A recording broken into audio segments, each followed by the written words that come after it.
आप सभी साथियों को जय हिंद। स्वागत है आप सभी लोगों का एसएलवी के बेहतरीन से प्लेटफॉर्म में, India best online platform for state PCS, UPSC, RO, ARO. आप सभी लोगों को पता है कि अब हम लोग समाप्ति के कगार पे हैं। आपका पेपर 11 फरवरी को है और ये आज आपकी क्लास है। इसके बाद 2 और क्लास होगी और उसके बाद आपकी क्लास खत्म हो जाएगी। बस आप सब लोगों का काम यही रह जाएगा कि डेली सुबह में 7 बजे जो SLV civil service YouTube channel पे जो आपकी क्लास चल रही है, उस क्लास को रेगुलर बेसिस पे आपको लेना है। उस क्लास को बहुत प्रॉपर तरीके से आप सब लोगों को लेना है। उसमें बिल्कुल भी कहीं पे भी आप लोगों को कहीं पे भी कोई दिक्कत आपको नहीं आनी चाहिए। और अब हम लोग ये जितने भी हमारे 15 साल के प्रीवियस ईयर हैं, उसमें से एक क्लास मैंने आप लोगों की ले ली थी। आज मैं ले रहा हूँ, मतलब कल लूंगा और परसों, यानी 3। इसके बाद 2 और क्लास लूंगा और कंप्लीट हमारा हो जाएगा सारा। उसके बाद टेंशन पूरा तरीके से खत्म। मेरे तरफ से 100% मैं आपको तैयार करके आपको मैंने क्या कर दिया भाई, तो मेरे तरफ से 100% तैयार करके मैं आपको पेपर में भेज रहा हूं। अब आपका काम है कि इसको कैसे आप लोग परफॉर्म करते हैं। फिर उसके बाद अगले वीक में जो 5 दिन हम लोगों की बचेगी, उसमें केवल और केवल हम लोग यूपीजी के करेंगे। उसके बाद आप फ्री फ्रॉम माई साइड सुबह में 7 बजे यूट्यूब पे प्रैक्टिस करते रहिए, रिवीजन करते रहिए और खूब अच्छे से जो आपने पढ़ा है उसको करते जाइए भाई। तो इसके बारे में आप सब लोगों का ध्यान रखने की जरूरत है। तो पहला क्वेश्चन है आप लोगों के बीच में कि निम्नलिखित में से किसने काल्पनिक वैज्ञानिक उपकरणों के ऊपर आपकी किताब लिखी है। निम्नलिखित में से किसने काल्पनिक वैज्ञानिक उपकरणों के ऊपर आपकी किताब लिखी है। तो एक चीज मैं आप सब लोगों को बताना चाहता हूं, और ये बहुत कम ऐसे शासक हुए, लेकिन इसमें से एक शासक था परमार वंश का, उसका नाम था भोज। उसके द्वारा किताब लिखा गया और उस किताब का नाम था सम्रांगन सूत्रधार। उस किताब का नाम क्या था भाई? उस किताब का नाम था सम्रांगन सूत्रधार। उसका किताब नाम था सम्रांगन सूत्रधार। और उस सम्रांगन सूत्रधार का जो आपका चैप्टर जो 31 है, जो अध्याय 31 है, वो अध्याय 31 आपको किससे संबंधित है? तो वो यंत्र विज्ञान से संबंधित है। इंस्ट्रूमेंट, ये जो साइंटिफिक इंस्ट्रूमेंट होता है उससे आपके संबंधित है। तो सवाल ये पूछ रहा है कि भाई निम्नलिखित में से किसने काल्पनिक वैज्ञानिक उपकरणों पर अपनी किताब लिखी है। तो उसका नाम क्या हो जाता है? तो उसका नाम हो जाता है भोज। उसका नाम क्या हो जाता है भाई? भोज, जो कि परमार वंश के राजा थे। 3rd आंग्ल मराठा वार। आप सभी साथियों को पता है कि जब हम एंग्लो मराठा वार के बारे में बात करें, अब कोई सा भी ऐसा क्वेश्चन नहीं है जो आपको नया लगे। जब हम एंग्लो मराठा वार के बारे में बात करें तो टोटल कितने हुए भाई? टोटल 3 हुए। उनमें से जब हम 3rd के बारे में बात करें तो 3rd आपके कब हुआ? 1817 से लेकर के 1818 के दौरान हुआ। आपने बोला कि चलो ठीक है सर, कोई दिक्कत की बात नहीं है। अब इसमें युद्ध हुआ। अब यहां पे आप लोगों को समझना है कि इसमें जो आपके अंतिम पेशवा था बाजीराव द्वितीय, उसको पूना की संधि करके उसको तो खत्म ही कर दिया गया। और लॉर्ड हेस्टिंग्स इस आपके मराठा वार से संबंधित था। और ये 3rd एंग्लो मराठा वार के बाद जो मराठा थे अंग्रेजों के अधीन आपको मिला लिए गए। सिख राज्य के अंतिम राजा के बारे में बात करें, सिख राज्य के अंतिम राजा के तौर पे बात करें तो नाम क्या आ जाता है? दलीप सिंह जी, जो महाराजा रंजीत सिंह और महारानी जिंदन के आपके सबसे छोटे बेटे थे। और इन्हीं के समय में 2 एंग्लो सिख वार हुआ था। इन्हीं के समय में 2 आपके एंग्लो सिख वार हुआ था। और इन दोनों से एंग्लो सिख वार के बाद, इन दोनों एंग्लो सिख वार के बाद अगर हम बात करें तो भाई जो सिख एम्पायर है उसको किसके अधीन ले लिया गया? तो सिखों को अंग्रेजों ने अपने एम्पायर के अधीन ले लिया। और जो महाराजा का पद है उसको खत्म करके उनको पेंशन दे करके कहां पे भेज दिया? तो ब्रिटेन भेज दिया, इंग्लैंड भेज दिया। अवध राज्य का ब्रिटिश राज्य में विलय कब हुआ था? तो 1856 में आपके विलय हुआ था। और किसके आधार पे हुआ था? तो कुशासन के आधार पे हुआ था। किसके आधार पे हुआ था भाई? तो कुशासन के आधार पे हुआ था। डलहौजी के समय में इसका क्या कर लिया गया था भाई? विलय कर लिया गया था। तो आप सब लोगों को पता है कि जो आरोप लगाया गया कुशासन का, उसके आधार पे अवध का विलय हुआ था। भगत सिंह ने सेंट्रल असेंबली में आपके बम फेंकी थी। आपने बोला कि बिल्कुल बम फेंकी थी भाई, लेकिन किसके साथ फेंकी थी? तो बटुकेश्वर दत्त के साथ आपके फेंकी थी। और ये कब की घटना है? 8 अप्रैल 1929 को। उन्होंने बोला कि ये धमाका इसलिए जरूरी था क्योंकि जो बहरे हैं उनके कान खुल जाए और उनको मेरी बात सुनाई दे कि हम लोग क्या कहना चाहते हैं। और वहीं पे आप सब लोगों को ध्यान रखने की जरूरत है कि वहीं पे वो खड़े हो करके वो लगातार वो सब लोग इनकलाब जिंदाबाद का नारा लगाते रहे और वो उन्होंने गिरफ्तारी दी। ऑपरेशन पोलो आपके किससे जुड़ा हुआ है? आफ्टर 1947 1947 के बाद आप सब लोगों को पता है कि जितने भी आपके रियासती राज्य हैं, देशी रियासत के राज्य हैं, उन सब लोगों के सामने 3 प्रकार के ऑप्शंस थे। एक, या तो आप ब्रिटेन डोमिनियन में चले जाइए, सॉरी, या तो आप पाकिस्तान डोमिनियन में जा सकते हैं अगर आपकी इच्छा है तो, या तो इंडिया डोमिनियन में जा सकते हैं, या तो आप स्वतंत्र रह सकते हैं या तो आप स्वतंत्र रह सकते हैं। अब इनमें से 2-3 जगह पे मामला फंस रहा था। एक जूनागढ़ में फंस रहा था, एक हैदराबाद में फंस रहा था और एक जम्मू कश्मीर में फंस रहा था। मामला एक तो आपके फंस रहा था जूनागढ़ में, एक मामला फंस रहा था आपके हैदराबाद में और एक मामला फंस रहा था आपके जम्मू कश्मीर में। आपने बोला कि चलो ठीक है सर। अब इसमें हैदराबाद राज्य को मिलाने के लिए आर्मी की मदद लेनी पड़ी और उसके लिए जो ऑपरेशन चलाएगा उसको क्या बोलते हैं भाई? ऑपरेशन पोलो कहते हैं। जम्मू कश्मीर को किस तरीके से शामिल किया गया ये भी बात आपको पता है। इंडिया विंस फ्रीडम, ये जो किताब है, ये किताब किसकी भाई? तो मौलाना अबुल कलाम आजाद की आपकी पुस्तक है, जो स्वतंत्रता के पहले सबसे ज्यादा लंबे समय तक कांग्रेस के अध्यक्ष रहे, सबसे युवा अध्यक्ष रहे और स्वतंत्र भारत के पहले शिक्षा मंत्री भी बने। कबीर की बात करें तो कबीर के जो आपकी जो पुस्तक है, कबीर की जो बातें हैं, वो आप सब लोगों को ध्यान रखने की जरूरत है कि वो बातें बीजक में आपके संग्रहित है। तो मौलाना अबुल कलाम आजाद के बारे में बात करें तो इनकी और महत्वपूर्ण पुस्तक है, उसका नाम है अल हिलाल। उसका नाम क्या भाई? अल हिलाल इनकी महत्वपूर्ण आपकी पुस्तक है। गुबारे खातिर, ये इनकी क्या है भाई? गुबारे खातिर, ये इनकी पत्रिका है। और उसके बाद इंडिया विंस फ्रीडम, उसके बाद इंडिया विंस फ्रीडम, ये भी इनकी महत्वपूर्ण आपकी पुस्तक है, किताब है, जो आप देख सकते हैं। अगला क्वेश्चन देखिए। अब केवल एकदम रफ्तार में क्वेश्चन को देखते जाना, कुछ बचा नहीं है। निम्नलिखित में से कौन से देश में गदर पार्टी की स्थापना हुई थी? निम्नलिखित में से कौन से देश में गदर पार्टी की स्थापना हुई थी? अगर आपसे सवाल पूछा जाए तो आप लोगों को मैं बताना चाहता हूं कि पहले इसका कुछ अलग नाम था। जैसे प्रशांत तंत्र के, प्रशांत जो पैसिफिक कोस्ट के हिंदी संघ है, उसके तौर पे जाना जाता था। और उसके द्वारा एक पत्रिका को निकालना शुरू किया गया जिसको गदर मैगजीन के नाम से जानते हैं। और बाद में ये पत्रिका इतनी ज्यादा आपकी प्रमुख हो गई कि इस पार्टी का नाम ही गदर पार्टी आपको रख दिया गया। इसका नाम गदर पार्टी रख दिया गया यूएसए के सैन फ्रांसिस्को में। अगर हम आपकी बात करें तो सोहन सिंह भाखना इसके क्या थे? तो सोहन सिंह भाखना जो थे, ये इसके क्या थे भाई? संस्थापक आपके अध्यक्ष थे। पहली बात ये थे प्रेसिडेंट।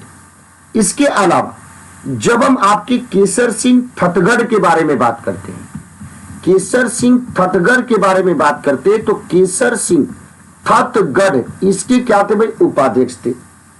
इसके अलावा लाला हरदयाल के बारे में बात करें तो लाला हरदयाल जो थे, इस आपके गदर पार्टी के महामंत्री थे। इसके अलावा लाला ठाकुर दास के बारे में बात करते हैं, लाला ठाकुर दास के बारे में बात करते हैं तो ये इसके क्या थे भाई? संयुक्त सचिव थे।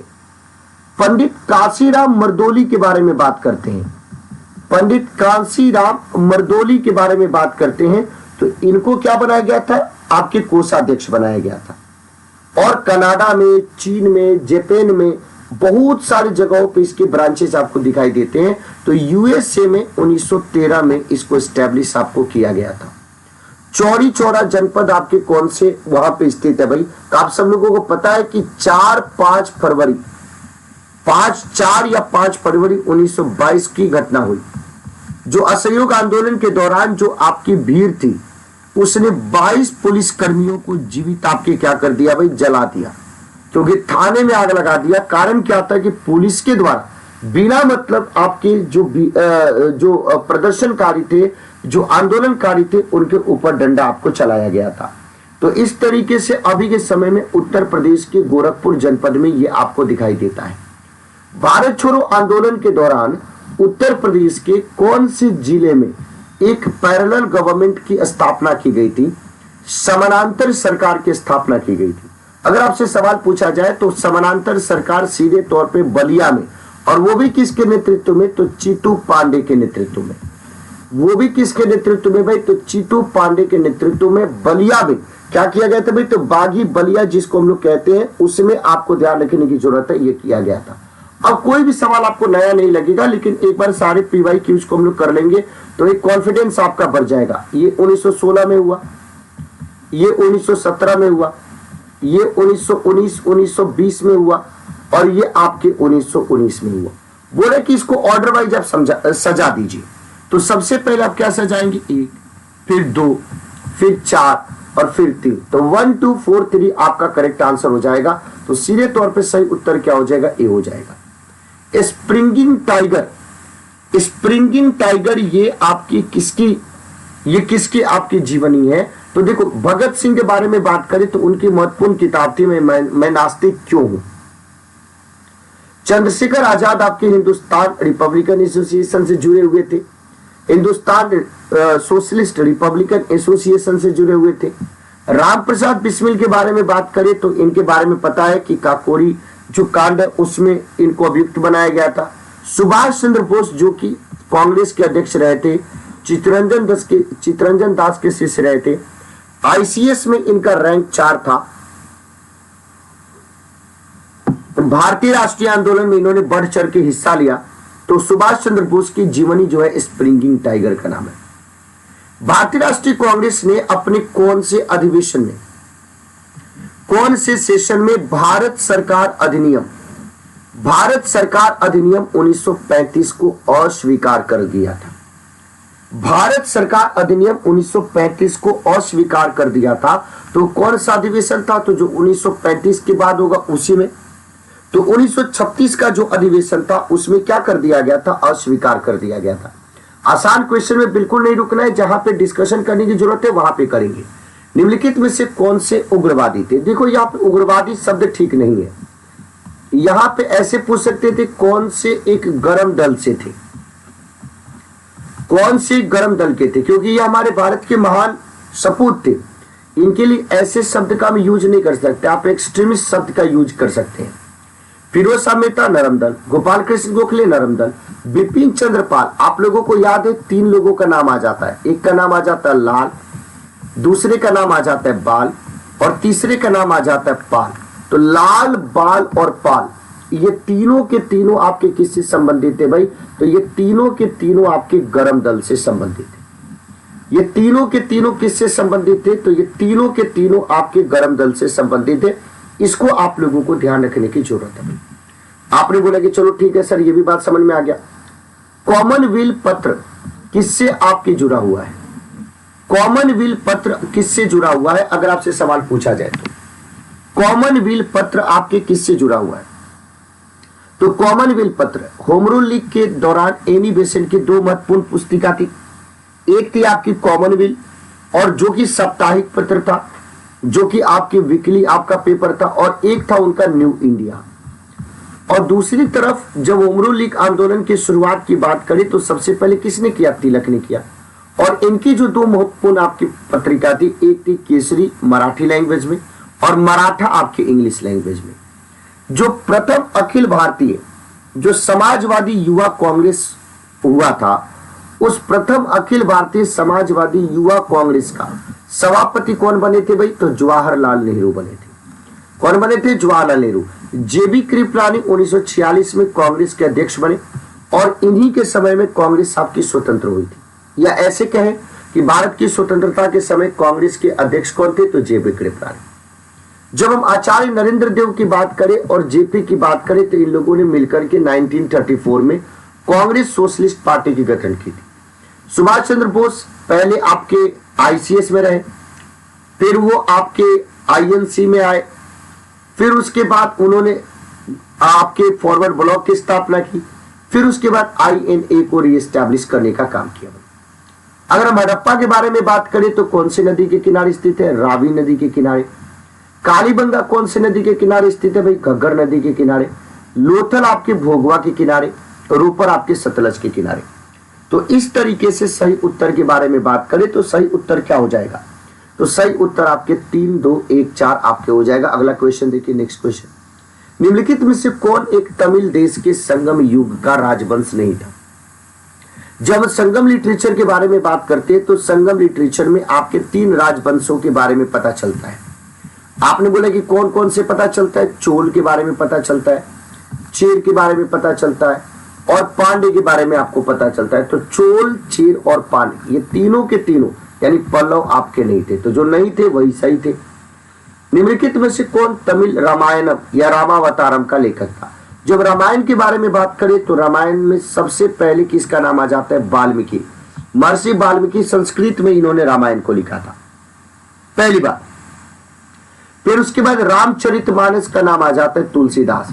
लेकिन रामायण का अलग अलग भाषाओं में भी आपके अनुवाद हुआ था, अलग अलग भाषाओं में अनुवाद हुआ था। तो उसी में कंबनी के द्वारा, जो कि बहुत ही बड़े आपके तमिल के आपके विद्वान थे, उनके द्वारा ट्रांसलेशन किया गया था। अब देखो 4 बौद्ध परिषद हुआ था ना, 4 बौद्ध परिषद।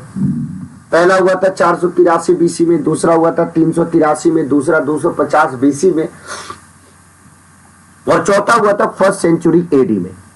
पहला हुआ था राजगिरी में, अध्यक्ष था अजातशत्रु। दूसरा हुआ था वैशाली में, पहला हुआ था राजगिरी में, शासक था अजातशत्रु। दूसरा हुआ था वैशाली में, शासक था आपकी कालाशोक। तीसरा हुआ था पाटलिपुत्र में, शासक था अशोक। चौथे में कश्मीर में हुआ था, शासक था कनिष्क। अब पहले वाले में जब हम अध्यक्ष के बारे में बात करते हैं तो जो पहला वाला अध्यक्ष है उसका नाम क्या है? महाकश्यप। दूसरे वाले जो आपके अध्यक्ष थे उसके बारे में बात करें तो दूसरे वाले में कौन थे? सुबुकामी।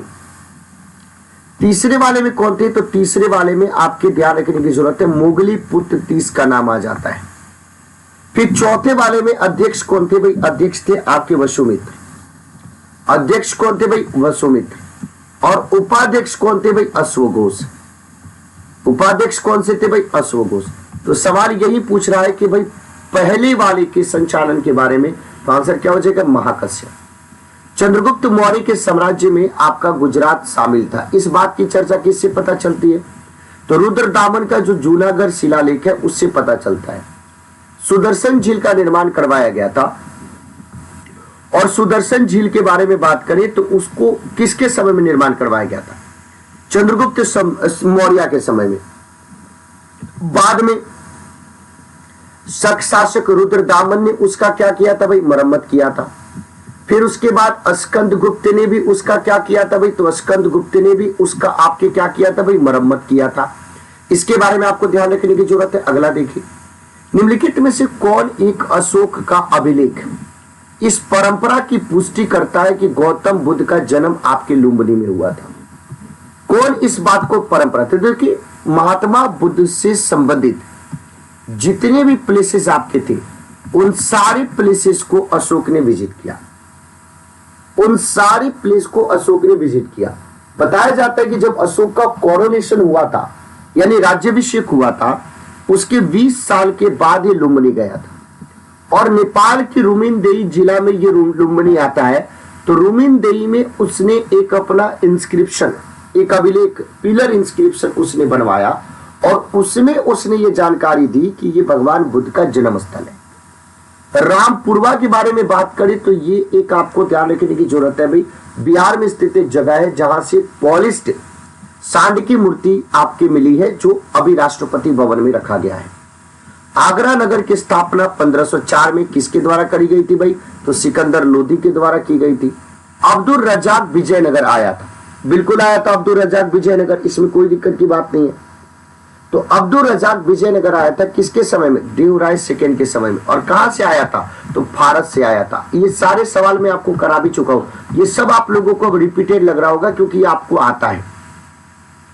एक डच पर्यटक जिसने जहांगीर के शासनकाल का मूल्यवान आपके विवरण दिया है, उस डच पर्यटक का नाम क्या है, अगर आपसे पूछा जाए तो देखो इसमें और जो जितने भी आपको दिख रहे हैं वो सारे के सारे अंग्रेज हैं। लेकिन जब फ्रांसिस्को पेलसर्ट के बारे में बात करते हैं, जिसने एक किताब लिखी Jahangir India, the remonstrantie of Francisco Pelsaert, तो ये जो फ्रांसिस्को पेलसर्ट था वो डच पर्यटक था जिसने जहांगीर के समय में चीजों को लिखने का काम किया था भाई। मुगल चित्रकला की आधारशिला शुरुआत किसके द्वारा, हुमायूं के द्वारा। और गोल्डन एरा किसके समय में भाई, तो गोल्डन एरा के बारे में बात करते हैं तो गोल्डन एरा किसके समय में, तो जहांगीर के समय में। ठीक है भाई। बाबर के समय में बाबर के समय में बाग की परंपरा की शुरुआत हुई थी, 4 बाग। अकबर के समय में बात करें तो अकबर के समय में मिला जुला सब कुछ आपको दिखाई देता है। हेक्टर मुनरो का संबंध बक्सर के युद्ध से था 1764 में, इसमें कोई दिक्कत की बात नहीं है भाई, इसको हम लोग समझ गए। जो आंग्ल नेपाल युद्ध था यानी बक्सर का युद्ध कब हुआ था, 1764 में हुआ था, नो प्रॉब्लम भाई। उसके बाद आप सब लोगों को ध्यान रखने की जरूरत है कि जो एंग्लो नेपाल वार के बारे में बात करें तो एंग्लो नेपाल वार से Lord Hastings, fourth Anglo Mysore war 1799 में कौन संबंधित था, वेलेस्ली। लेकिन थर्ड एंग्लो मराठा वार के बारे में बात करें तो लॉर्ड कॉर्नवालिस इससे संबंधित नहीं था, लॉर्ड कॉर्नवालिस इससे संबंधित नहीं था, लॉर्ड कॉर्नवालिस एंग्लो मैसूर वार से संबंधित था। इससे भी कौन संबंधित था, तो थर्ड एंग्लो। मैंने पहला क्वेश्चन इसी से शुरू किया था, यानी कौन सा गलत है, डी गलत है, जो गलत है वही आपके सही है। बाबा रामचंद्र ने किसानों को संगठित किया। बाबा रामचंद्र ने किसानों को कौन से क्षेत्र में, अवध में, स्पेशली प्रतापगढ़ उत्तर प्रदेश में। अखिल भारतीय किसान सभा का प्रथम अधिवेशन कब हुआ था भाई, 1936 में हुआ था। कहां पे हुआ था, लखनऊ में हुआ था। अध्यक्ष किसको बनाया गया था, तो स्वामी सहजानंद सरस्वती को बनाया गया था। किसको बनाया गया था भाई, स्वामी सहजानंद सरस्वती को बनाया गया था, पहली बात। और उपाध्यक्ष महासचिव किसको बनाया गया था, तो एमजी रंगा को बनाया गया था, एमजी रंगा को बनाया गया था। आपने बोला कि चलो ठीक है सर, अगला देखिए, निम्नलिखित में से किसने महाराष्ट्र में प्रार्थना समाज की स्थापना की थी, तो ब्रह्म समाज से प्रेरित होकर के, ब्रह्म समाज की बातों को प्रचार करने के लिए, प्रसार करने के लिए केशव चंद्र सेन की प्रेरणा से आत्मा राम पांडुरंग के द्वारा आपके प्रार्थना समाज महाराष्ट्र में और मद्रास में आपके वेद समाज की स्थापना की गई। और ये जो प्रार्थना समाज है उसके सक्रिय सदस्य के तौर पे एमजी चंद्रवाकर और एमजी रानाडे आपको दिखाई देते हैं। ज्योतिबा फुले की अपनी संस्था थी जिसको हम सत्य शोधक समाज के नाम से हम लोग जानते हैं। तो ये प्रार्थना समाज में एक और तीसरे जो मेंबर थे उनका नाम क्या था भाई, आरजी भंडारकर। उनका नाम क्या था भाई, आरजी भंडारकर। और इन्होंने केशव चंद्र सेन से प्रेरणा लेते हुए महाराष्ट्र में इसको एस्टेब्लिश किया था। कौन से गवर्नर जनरल ने भारत में दास प्रथा को समाप्त किया, कॉर्नवालिस के बारे में अगर हम बात करें, कॉर्नवालिस के बारे में अगर हम बात करें तो आपको ध्यान रखने की जरूरत है, इसके द्वारा भारत में सिविल सर्विस का सूत्रपात किया गया, इसके द्वारा रेवेन्यू सेटलमेंट में आपके काम किया गया। विलियम बेंटी के द्वारा सती प्रथा और ठगी प्रथा को खत्म किया गया। उसी तरीके से जॉन सोर की बात करें तो जॉन सोर और जेम्स ग्रांट के ही दिमाग की उपज थी कॉर्नवालिस के रेवेन्यू सेटलमेंट। जो लॉर्ड एलिनबरो के बारे में जब हम बात करते हैं, लॉर्ड एलिनबरो के बारे में जब हम बात करते हैं तो 1843 का 1843 का एक्ट 5 था, 1843 का एक्ट 5 था। उस 1843 के 5वें एक्ट से दास प्रथा के ऊपर आपको क्या करी गई भाई, रोक लगाई गई। और इसी एलिनबरो के समय में एंग्लो अफगान युद्ध भी हुआ था भाई। इसी एलिनबरो के समय में एंग्लो अफगान युद्ध, जो पहला एंग्लो अफगान वार है, वो भी इसी के समय में आपके हुआ था। भारत में थियोसॉफिकल सोसाइटी की सफलता मुख्यतः किसकी थी, तब भारत में थियोसॉफिकल सोसाइटी की जो आपकी थी भारत में एनी बेसेंट। अलग बात है कि जब हम आपकी बात करते हैं एच.एस. ऑलकॉट की बात करें, मैडम एच.पी. ब्लावटस्की की बात करें, ये थियोसॉफिकल आंदोलन की आपकी शुरुआत की तौर पे हम लोग देख सकते हैं, लेकिन भारत में इसकी सफलता का श्रेय एनी बेसेंट को दिया जाता है। इंडिपेंडेंट लीग के बारे में बात करें तो इंडिपेंडेंट लीग के स्थापना 1942 में रास बिहारी बोस, घोष नहीं, रास बिहारी बोस के द्वारा आपको कहां पे किया गया था भाई? जापान में किया गया था। तो आंसर क्या हो जाएगा? रास बिहारी बोस। महात्मा गांधी के बारे में बात करें तो एक एक संस्था कौन थी भाई? कांग्रेस थी। अलग अलग इनके तरीके थे, अलग बात है। मोतीलाल नेहरू आपके स्वराज पार्टी से भी जुड़े रहे। लाला लाजपत राय के बारे में बात करें तो गरम दल के आपके नेता थे। अब ये सवाल देखिए, 1919 के ये सारे इवेंट आपको दिया गया है। सबसे पहले क्या हुआ भाई? रॉलेट एक्ट अधिनियम आया, उसके खिलाफ में रॉलेट एक्ट सत्याग्रह हुआ, उसके खिलाफ में जालियांवाला बाग में आपके क्या हुआ भाई? जालियांवाला बाग में मीटिंग हुई और उसमें रॉलेट एक्ट के तहत जिनको गिरफ्तार किया गया था, जो गोलीबारी की गई थी, उसका विरोध किया गया। शांतिपूर्ण तरीके से था, लेकिन अंग्रेजों ने कायरता अपना दिखाते हुए उसको खत्म करने की कोशिश की और इस तरीके से कांग्रेस का अधिवेशन हुआ अमृतसर में और उसमें इसकी कड़ी निंदा की गई। तो 1 2 4 3 इसका करेक्ट आंसर आपके हो जाएगा। अब कोई दिक्कत की बात नहीं, कहीं से भी पूछ दे, अब आप गलत नहीं होंगे। महात्मा गांधी की दांडी यात्रा, जब महात्मा गांधी की दांडी यात्रा के बारे में बात करें तो 12 मार्च 1930 को शुरू होकर के 6 अप्रैल 1930 को आपके दांडी पहुंच गई। अब क्या हुआ भाई? अब इस यात्रा के बाद अंग्रेजों के ऊपर दबाव बना। 1931 में आपको ध्यान रखने की जरूरत है कि 5 मार्च 1931 को गांधी और इरविन के बीच में पैक्ट हुआ, जिससे सभी ने अवज्ञा आंदोलन को वापस ले लिया गया और गांधी जी कहां पे चले गए? इंग्लैंड। लेकिन वहां पे जब बातचीत किया गया उससे गांधी जी परेशान होकर के गुस्से में वापस आ गए। उनके वापस आने के बाद अगस्त 1932 में आपके कॉमनवेल्थ पंचायत की घोषणा कर दी गई। फिर बाद में गांधी जी इसके खिलाफ में आपके धरने पे बैठ गए और 24 सितंबर 1932 को क्या किया गया? तो 24 सितंबर 1932 को गांधी और अंबेडकर के बीच में आपके एक मतलब समझौता किया गया, ट्रीटी किया गया, जिसको पूना समझौता के नाम से जानते हैं। तो सबसे पहले क्या होगा? 1 नंबर, फिर कौन सा होगा? 4 नंबर, फिर 3 होगा, फिर 2 होगा। तो 1 4 3 2 करेक्ट आंसर हो जाएगा। तो सही उत्तर क्या हो जाएगा? ए हो जाएगा। रविन्द्रनाथ टैगोर को महान प्रहरी कैसे किसको कहते थे? संबोधित किया था। तो महान प्रहरी भी महात्मा गांधी ने कहा था और गुरुदेव भी महात्मा गांधी ने कहा था।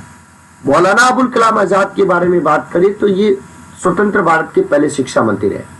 राजेंद्र प्रसाद को आजाद शत्रु और देश रत्न कहा जाता था। सुभाष चंद्र बोस को देश नायक कहा जाता था, नेताजी कहा जाता था, अलग अलग नामों से जाना जाता है।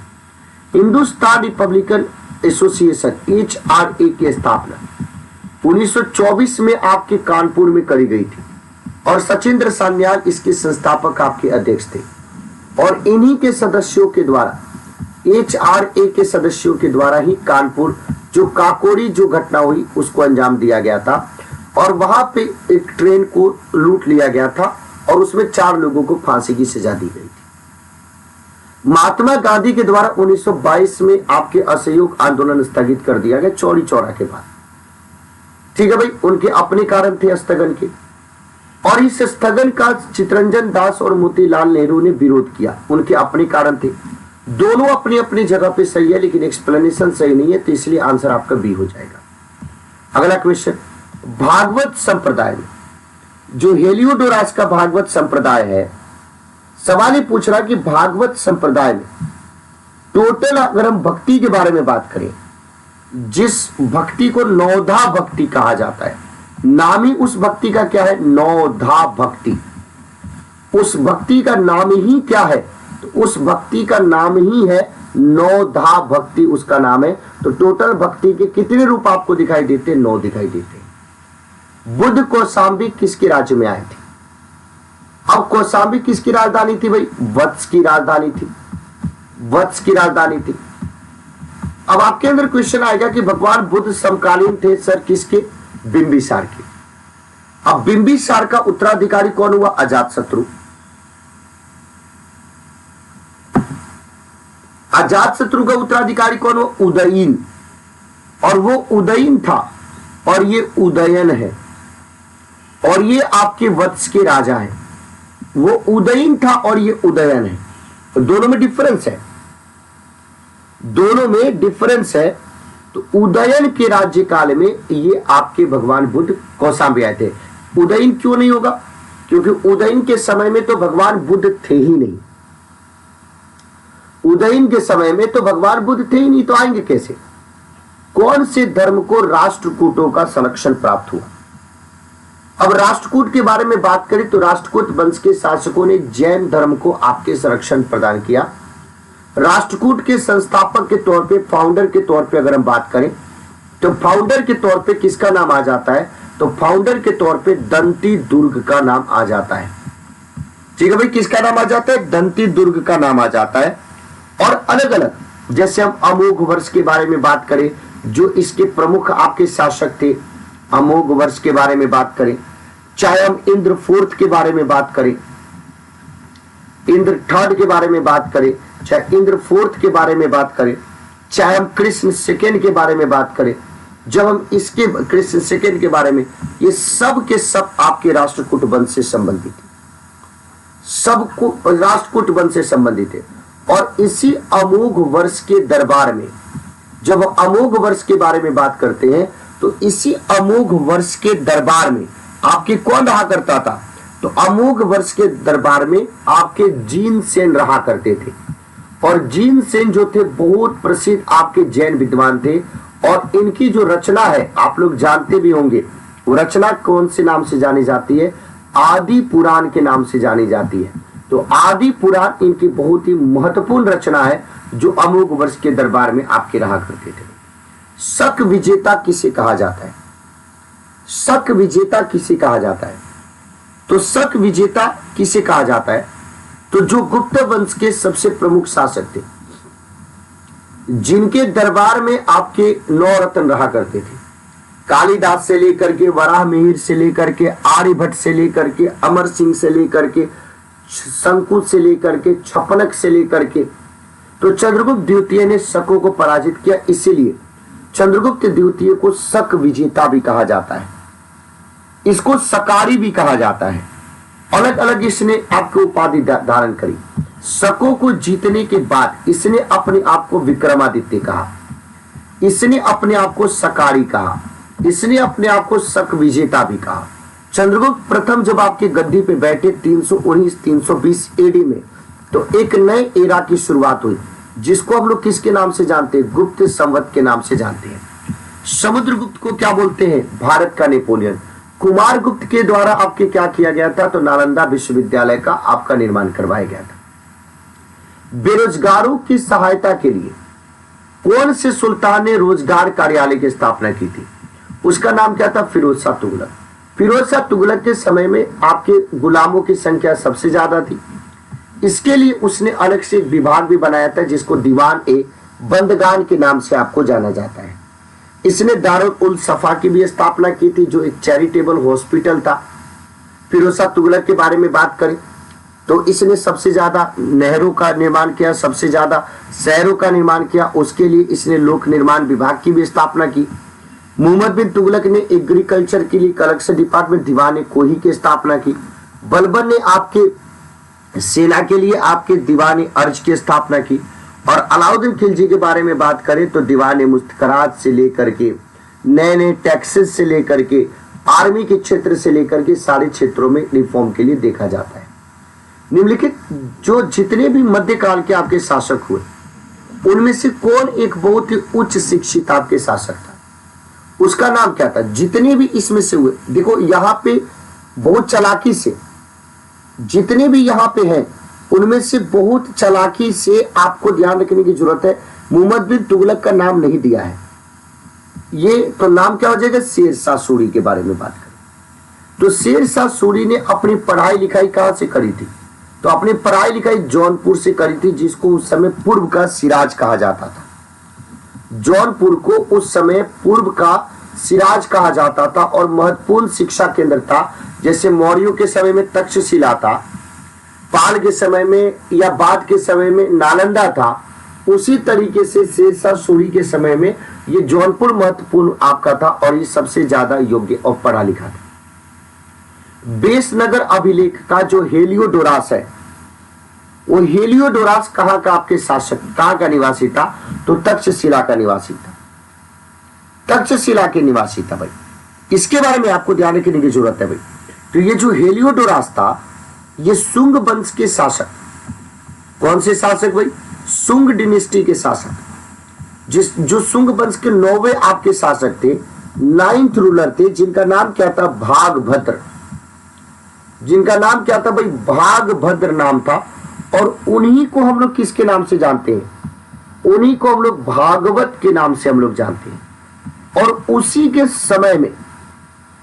समय काल में जो तक्षशिला का जो ग्रीक रूलर था, जिसका नाम था एंटियालकिड्स, उसका जो राजदूत था, एम्बेसडर हेलियोडोरास, वो आपके पहुंचा था भाई। और हेलियोडोरास ने क्या किया था भाई? तो हेलियोडोरास ने विदिशा के अंदर, जो कि मध्य प्रदेश में आपके पड़ता है, उस विदिशा के अंदर हेलियोडोरास ने क्या किया? तो हेलियोडोरास ने विदिशा के अंदर वासुदेव के सम्मान में इसने एक गरुड़ पिलर आपके खड़ा कर दिया था। गरुड़ पिलर इसके द्वारा खड़ा कर दिया गया था। इसके बारे में आपको समझने की जरूरत है भाई। समझ में आ गया आप लोगों को? तो ये क्या हो जाएगा? तक्षशिला हो जाएगी। मध्यकालीन भारत के मुगल शासक मुख्यतः क्या थे? तो मध्यकालीन भारत के जो आपके थे वो कौन थे? तुर्क। मैं बार बार आप लोगों को मुगल के बारे में बताता हूं कि मुगल जो है उसको देखोगे तो ये अपने पिता के तरफ से कहां से दिखाई देंगे? अपने पिता के तरफ से ये तैमूर के साइड से आपको दिखाई देंगे। और अपने मदर के साइड से ये कहां से दिखाई देंगे भाई? तो ये चंगेज खान के तरफ से दिखाई देंगे। और लोग कौन सा टाइटल लेकर के चलता है? अपने पिता की तरफ से, फादर साइड। मदर मत समझ लेना और फादर मत समझ लेना। तो इसका मतलब क्या भाई? तुर्क थे। अगला क्वेश्चन, मुगल मनसबदारी व्यवस्था के संदर्भ में अलग अलग स्टेटमेंट आपको दिए गए हैं। तो जात और सवार प्रदान किए जाते थे, बिल्कुल सही बात है। आनुवांशिक होते थे, गलत बात है। फिर उसके बाद है कि मनसबदार के अलग अलग आपके वर्ग होते थे, बिल्कुल अलग अलग आपके वर्ग होते थे, इसमें कोई दिक्कत की बात नहीं है भाई। फिर उसके बाद दीवान कार्यालय के द्वारा इनको वेतन दिया जाता था, नहीं, आपको जो वहां से कमा सकते कमाइए, कोई दिक्कत की बात नहीं है। तो इनका जो वेतन जो इनको दिया जाता था दोनों तरीके से, या तो उससे कमा लीजिए या तो आपको वेतन दिया जाता था। और वेतन आपके जात और सवार के ऊपर निर्भर होता था, मनसब भी उसके ऊपर निर्भर होता था। तो इनका जो वेतन कार्यालय है वो मीर बख्शी के अंतर्गत आता था। क्यों भाई? क्योंकि ये एक आपका मिलिट्री से रिलेटेड आपकी ये पदवी थी। तो 1 और 3 आपका सही उत्तर हो जाएगा। अगला क्वेश्चन देखिए, कौन से मुगल बादशाह ने बलबन के द्वारा जो सिजदा की व्यवस्था को शुरू किया गया था उसको खत्म कर दिया गया? शाहजहां के द्वारा। और शाहजहां के समय काल को हम लोग आर्किटेक्चर के गोल्डन एरा के नाम से हम लोग जानते हैं। इसके बारे में आप सब लोगों को ध्यान रखने की जरूरत है। निम्नलिखित में से कौन सा एक कथन मोहम्मद अली जिन्ना के विषय में सही नहीं है? निम्नलिखित में से कौन सा एक कथन मोहम्मद अली जिन्ना के बारे में सही नहीं है? वो 2 नेशंस थ्योरी के समर्थक था, वो चाहता था हिंदुओं के लिए भारत देश बने और मुस्लिमों के लिए पाकिस्तान बने। पहली बात, 1940 के उसने लाहौर के अधिवेशन की अध्यक्षता करी, ये भी सही बात है। और वो असहयोग आंदोलन में पार्टिसिपेट नहीं किया, ये भी सही बात है। वो सदैव डायरी रखता था, ये गलत बात है, बिना मतलब का स्टेटमेंट था आपके। अगला क्वेश्चन, इनकलाब जिंदाबाद का नारा किससे संबंधित है? भगत सिंह जी से। इस नारा को दिया किसी और के द्वारा गया था। इस नारा को दिया किसी और के द्वारा किया गया था। इनकलाब जिंदाबाद की ये जो नारा है, वो नारा की रचना किसके द्वारा? मोहम्मद इकबाल के द्वारा की गई थी। इसकी रचना किसके द्वारा की गई थी? तो इसकी रचना मोहम्मद इकबाल के द्वारा आपको की गई थी, पहली बात। लेकिन इस नारा को प्रसिद्ध किसने बनाया? इस नारा को फेमस बनाने का जो काम किया वो भगत सिंह जी ने किया। जैसे राम प्रसाद बिस्मिल ने सरफरोशी की तमन्ना अब हमारे दिल में है, देखना है जोर कितना इन सारे क्वेश्चंस में है। निम्नलिखित में से कौन से महिला क्रांतिकारी ने दीक्षांत समारोह में अपनी उपाधि ग्रहण करते समय अंग्रेज गवर्नर के ऊपर गोली चला दी थी? तो उनका नाम क्या था? बीना दास। शांति घोष और सुनीति चौधरी, इन दोनों का भी नाम आप सब लोगों को याद होगा। इन्होंने आपके डीएम की हत्या कर दी थी। कल्पना दत्त के बारे में अगर हम बात करें तो कल्पना दत्त के बारे में भी आप लोग जानते हैं ये सूर्य सेन की आपकी संस्था से संबंधित थे और ये इन्होंने भी बहुत कष्ट झेला था। रामचंद्र पांडुरंग किसका नाम था? तात्या टोपे का। और नाना साहब का नाम क्या था? तो नाना साहब का नाम था धोंधू पंत। और मंगल पांडे आपके बलिया से संबंधित है, अवध से संबंधित है, कुंवर सिंह बिहार से संबंधित है। 1907 का जो कांग्रेस का सूरत का अधिवेशन हुआ था उसके अध्यक्ष के तौर पे कौन थे? तो 1907 में आपके थे रास बिहारी घोष। बाल गंगाधर तिलक कभी भी कांग्रेस के अध्यक्ष नहीं बने। गोपाल कृष्ण गोखले 1905 में अध्यक्ष बने थे। और दादा भाई नौरोजी 3 बार बने, 86 में बने, 93 में बने और 1906 में बने। ठीक है भाई, अगला क्वेश्चन। आजाद हिंद फौज के अधिकारियों के उनके लाल किले में चढ़े मुकदमे में किसने वकालत की थी उनके तरफ से? किसने वकालत की थी उनके तरफ से? तो देखिए, सारे के सारे वकालतों का नेतृत्व भोला भाई देसाई कर रहे थे, लेकिन वकील के बारे में बात करें तो तेज बहादुर सप्रू का नाम आपके आ जाता है। और बाद में जो उस समय वायसराय था उसको अपने विशेष अधिकार का प्रयोग करते हुए इनको फांसी की सजा मुक्त करनी पड़ी थी। मुस्लिम लीग के द्वारा कौन से डे को डायरेक्ट एक्शन डे मनाते हैं? 16 अगस्त 1946 को मुस्लिम लीग के द्वारा प्रत्यक्ष कार्यवाही दिवस आपको मनाया गया, जिसका मकसद था कि भारत में एक हिंदू मुस्लिम आपके एक तरीके से बात करें कि दंगा फैलाया जाए और अपनी मांगों को मजबूती से आगे रखा जाए। भारतीय राष्ट्रीय कांग्रेस की कौन से अधिवेशन में कांग्रेस अध्यक्ष के चुनाव में सुभाष चंद्र बोस ने पटाभी सीतारामैया को पराजित किया था? त्रिपुरी अधिवेशन में 1939 में। पटाभी सीतारामैया महात्मा गांधी के द्वारा समर्थित उम्मीदवार थे। जब पटाभी सीतारामैया चुनाव हार गए तो गांधी जी ने बोला कि ये हमारा नैतिक हार है, ये पटाभी सीतारामैया नहीं, हम हारे हैं। लाला लाजपत राय ने किताब नहीं लिखी थी, poverty and un-British rule in India. ये किताब आपकी थी, दादा भाई नौरोजी की आपकी किताब थी, आपने बोला कि ठीक है। उसी तरीके से अनहैप्पी इंडिया के बारे में बात करें तो इनकी किताब नहीं है। रफीक जकारिया के द्वारा ये पुस्तक लिखी थी, the man who divided India. Subhash Chandra Bose की पुस्तक नहीं है, तो आंसर क्या है? केवल और केवल सी सही है। 1929 में जो कांग्रेस में अधिवेशन हुआ, कांग्रेस का अधिवेशन हुआ लाहौर में, उसकी अध्यक्षता किसके द्वारा की गई? जवाहरलाल नेहरू के द्वारा की गई। और इसी के बाद आप लोगों को याद है कि 31 दिसंबर 1929 की मध्य रात्रि को रावी नदी के किनारे 3 रंग के झंडा फहरा करके पूर्ण स्वराज की बात की गई और 26 जनवरी 1930 को पूर्ण स्वराज दिवस मनाया गया। विष्णु के कौन से अवतार को सागर से पृथ्वी का उद्धार करते हुए आपको अंकित किया गया है? तो विष्णु के 9 अवतार हैं, उनमें से वाराह अवतार को सागर से पृथ्वी का उद्धार करते हुए दिखाया गया है। राजा नंद का उल्लेख करने वाला जो प्रमाण है जिसमें राजा नंद के बारे में पता चलता है वो कौन सा भाई? खारवेल का हाथी गुंफा अभिलेख है भाई। राजा नंद का इसके बारे में आपको पता चलता है, ध्यान रखने की जरूरत है भाई। तो आंसर क्या हो जाएगा? और उसी तरीके से रुमिनदेही के बारे में बात करें तो भगवान बुद्ध के जन्म के बारे में पता चलता है। रुद्रदामन के बारे में बात करें तो पूर्ण रूप से संस्कृत में शुद्ध रूप से लिखा गया है शक शासक रुद्रदामन के द्वारा, जिसमें चंद्रगुप्त का प्रचार और प्रसार आपके दक्षिण भारत के गुजरात में भी विस्तार था, ये बात बताता है। उसी तरीके से धनदेव का जो अयोध्या अभिलेख है, उस अयोध्या अभिलेख से पता चलता है कि जो पुष्यमित्र शुंग था उसने 2 अश्वमेघ यज्ञ करवाया था।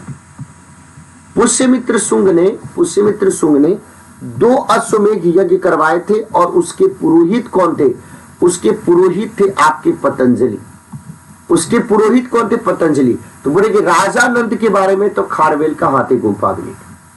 सारनाथ में जो भूमि स्पर्श मुद्रा वाली भगवान बुद्ध की प्रतिमा है वो कौन से काल की आपकी प्रतिमा है? अगर आपसे बात करें तो गुप्त काल के दौरान ये प्रतिमा आपकी बनी हुई है, गुप्त काल की। तो गुप्त काल में 3 प्रकार के भगवान बुद्ध की मूर्तियां आपकी मिलती हैं। आपने बोला कि किस किस तरीके की सर मूर्तियां आपकी मिलती है? 3 तरीके की भाई। तब उस तीनों तरीका को आप ध्यान दीजिए कि 3 तरीका कौन सा है। तीनों तरीके को आप ध्यान दीजिए कि वो 3 तरीका कौन सा है। तो एक है सारनाथ की बुद्ध की मूर्ति। एक कौन सा भाई? सारनाथ की भगवान बुद्ध की मूर्ति। आपने बोला कि चलो ठीक है सर, ये भी समझ में आ गया। दूसरा है मथुरा की बुद्ध की मूर्ति, मथुरा में। और तीसरा कौन सा है? सुल्तानगंज में। सुल्तानगंज में आपके भगवान बुद्ध की मूर्ति। तो भगवान बुद्ध मूर्ति के खिलाफ थी, व्यक्ति पूजा के खिलाफ थे, लेकिन सबसे ज्यादा मूर्ति अगर किसी की बनी तो भगवान बुद्ध की बनी। तो आंसर क्या हो जाए? गुप्तकाल। अगला क्वेश्चन देखिए, रजत सिक्का जारी करने वाला। अब याद रखना आप लोगों को कि जब भी हम आपके गुप्तकाल के दौरान गोल्ड कॉइन की बात करें तो दिनार, सिल्वर के बारे में बात करें तो रूपक, इल्तुतमिश के समय आपके चांदी के सिक्के को टंका और तांबे के सिक्के को दाम कहा जाता था, और अकबर के समय में सोने के सिक्के को संसब कहा जाता था। रजत सिक्का जारी करने वाला पहला जो आपके गुप्त शासक था उसका नाम क्या था? चंद्रगुप्त फर्स्ट उनका नाम था। चंद्रगुप्त फर्स्ट उसका नाम था। और बाद में समुद्रगुप्त के द्वारा जो सिक्के जारी किए गए उसके ऊपर उसका वीणा बजाते हुए चित्र भी दिखाई देता है। एलोरा के कैलाश मंदिर का निर्माण किसके द्वारा भाई? राष्ट्रकूट के द्वारा। और इसमें इस जो आपको ध्यान रखने की जरूरत है, एलोरा में गुफा है, उसमें आपके विष्णु के एक रूप को भी दिखाया गया है। तो राष्ट्रकूट के द्वारा आप सब लोगों को ध्यान रखने की जरूरत है भाई कि एलोरा के कृष्ण मंदिर का निर्माण जो राष्ट्रकूट वंश के शासक थे जिसका नाम क्या था? कृष्ण फर्स्ट, उसके द्वारा आपके क्या किया गया था भाई? बनवाया गया था। बेरोजगारों की सहायता के लिए तो आंसर क्या हो जाएगा? फिरोज शाह तुगलक। इस्लाम से कौन आपके प्रभावित थे? इस्लाम से कौन आपके प्रभावित थे? अगर आपसे सवाल पूछा जाए तो इसमें इस्लाम से कौन प्रभावित थे? तो ये इस्लाम से देखो, चैतन्य महाप्रभु आप देख लीजिए कहां पे भाई? बंगाल में। मीराबाई के बारे में बात करें तो आप राजस्थान और ये सब क्षेत्रों में देख लीजिए कृष्ण भक्ति से। और वल्लभाचार्य के बारे में बात करें तो वो खुद। लेकिन नामदेव के बारे में बात करें तो मूर्ति पूजा और कर्मकांड के खिलाफ थे। इन्होंने भक्ति मार्ग को बहुत ही फेमस बनाया। ये जाति प्रथा में विश्वास आपके नहीं करते थे। मुगल मनसबदारी व्यवस्था के बारे में कुछ स्टेटमेंट आपको दिए गए हैं, उन स्टेटमेंट के बारे में थोड़ा आप सोचिए। उन स्टेटमेंट के बारे में आप सोचिए। तो फिर से सेम क्वेश्चन है, तो हम लोगों को कोई दिक्कत की बात नहीं भाई। ये वाला जो है गलत है, ये वाला जो आपके गलत है, सॉरी 3 वर्ग थे, ये सही बात है। मीर बख्शी के द्वारा पेमेंट दिया जाता था, तो 1 और 3 आपके सही स्टेटमेंट हो जाएंगे। अगला क्वेश्चन, शिवाजी ने पुरंदर की संधि 1665 में किसके साथ हस्ताक्षर की थी? जयसिंह के साथ। और जयसिंह के कहने पे बाद में औरंगजेब ने शिवाजी महाराज को राजा की उपाधि दी थी। बक्सर का युद्ध कब हुआ? 1764 में हुआ। सहायक संधि के बारे में अगर हम आपसे बात करें तो सहायक संधि वाला जो आपका समय है, वो सहायक संधि जो है वो आपके 1798 से ही शुरू कर दिया गया था। और सबसे पहले जो आपके सहायक संधि की गई वो किसके साथ की गई? हैदराबाद के साथ की गई। उसके बाद बोले कौन सा सही सुमेलित नहीं है? कौन सा? ये तो सही सुमेलित था। ईस्ट इंडिया कंपनी का एकाधिकार 1833 में खत्म कर दिया गया। ब्रिटिश नागरिक के लिए 1813 में खोल दिया गया। तो ये वाला सही नहीं था, तो जो सही नहीं था वही सही है। भारत में प्रकाशित पहला समाचार पत्र, भारत में प्रकाशित पहला समाचार पत्र के बारे में बात करें तो उसका नाम क्या आ जाता है? The Bengal gazette. क्या नाम आ जाता है भाई? The Bengal gazette. ब्रह्म समाज की स्थापना किसके द्वारा? तो राजा राममोहन राय के द्वारा। 1828 में उन्होंने ब्रह्म समाज की स्थापना करी। उसके बाद आप लोगों को पता है ईश्वर चंद्र विद्यासागर ने महिलाओं की शिक्षा में, विधवाओं के पुनर्विवाह में इसके ऊपर काम की। देवेंद्रनाथ टैगोर और केशव चंद्र सेन ये दोनों के दोनों बाद में राजा राम मोहन राय के निधन के बाद ब्रह्म समाज की बागडोर को संभाले थे। अब यहाँ पे अलग अलग कुछ है, उसको आप लोगों को ध्यान रखने की जरूरत है। लखनऊ समझौता 1916 में हुआ। भारत शासन अधिनियम 1935 से प्रांतों को स्वायत्तता मिल गई। 1919 से द्विशासन की व्यवस्था शुरू हुई। और 1909 का जो अधिनियम था वो लॉर्ड मिंटो, जो कि उस समय वायसराय था, उसके समय में आया था। यानी एक आंसर क्या हो जाएगा भाई? एक आंसर 3। बी का आंसर क्या हो जाएगा भाई 4 हो जाएगा, सी का आंसर क्या हो जाएगा 2 हो जाएगा और डी का आंसर क्या हो जाएगा 1। तो 3 4 2 1 आंसर हो जाएगा। अगला क्वेश्चन देखिए, देखते जाओ। प्राचीन स्मारक संरक्षण अधिनियम, अगर 4-5 कुछ नए क्वेश्चन लगते होंगे तो उसको सीख लेना है। कौन से गवर्नर जनरल के समय में आपके पारित हुआ था? कौन से गवर्नर जनरल के समय में पारित हुआ था? तो प्राचीन स्मारक संरक्षण अधिनियम, इसी के समय में आर्कियोलॉजिकल सर्वे ऑफ इंडिया का गठन भी हुआ था और इसी के समय में बंगाल का विभाजन स्वदेशी आंदोलन भी हुआ था। नाम क्या था आपका? लॉर्ड कर्जन नाम था।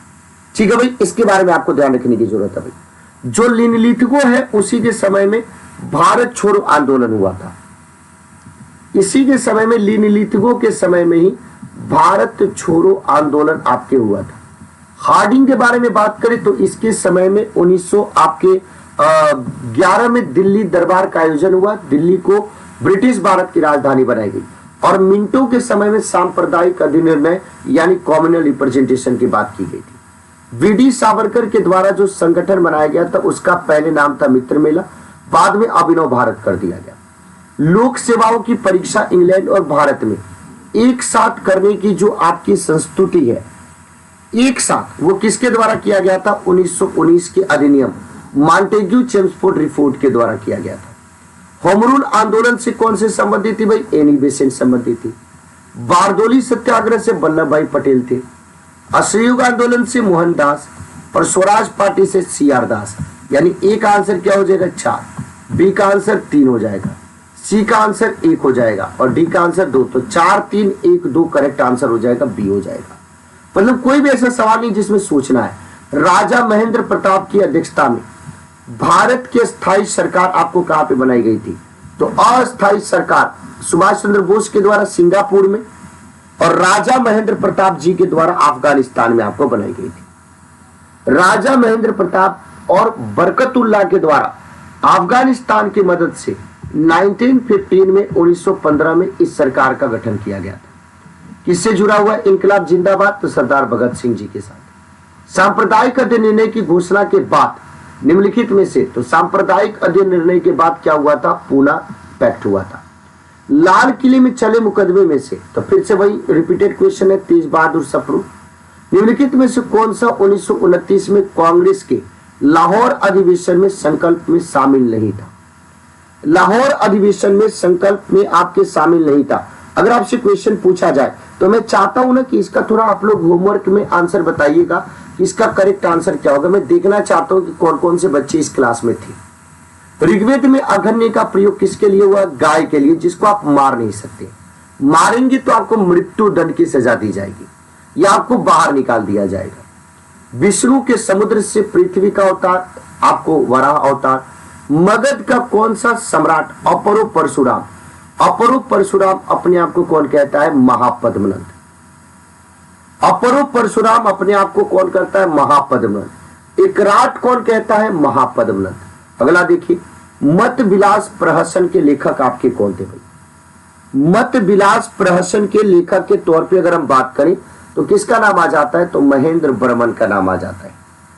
महेंद्र बर्मन का नाम आ जाता है। इसके बारे में आपको ध्यान रखने की जरूरत है भाई। और ये कौन से वंश के शासक थे? पल्लव वंश के शासक थे। जब हम आपके गौतमीपुत्र सातकर्णी के बारे में बात करें तो सातवाहन वंश से। पुलकेशिन सेकंड के बारे में बात करें चालुक्य वंश से। रुद्रदामन के बारे में बात करें तो शक शासक था। भूमि स्पर्श मुद्रा की सारनाथ मुद्रा, बुद्ध प्रतिमा, गुप्त काल से।